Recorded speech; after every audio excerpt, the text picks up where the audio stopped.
Hello bachcho, let's read this question. The question says work is equal to mass into dash into dash.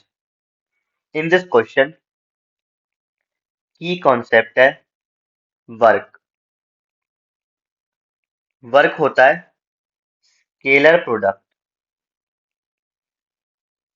Work is the scalar product of force और displacement का. So work को हम लिख सकते हैं as W equal to F vector dot D vector. Work can be positive, negative या फिर zero. Work done can be constant. Work done दो टाइप के फोर्सेस की वजह से हो सकता है, कांस्टेंट और variable forces.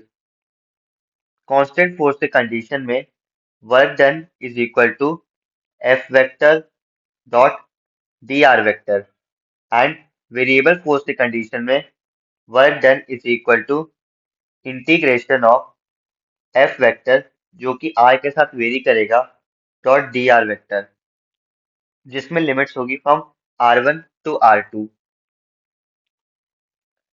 Since work done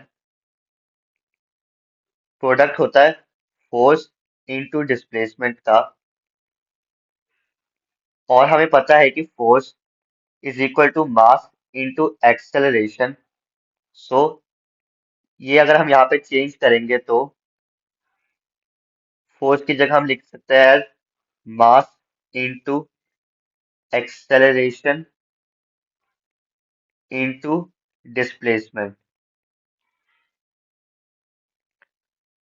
is equal to work done. So work done is the product of mass, acceleration and displacement. So fill in the blanks में एक फिल इन द ब्लैंक होगा acceleration and other fill in the blank is displacement.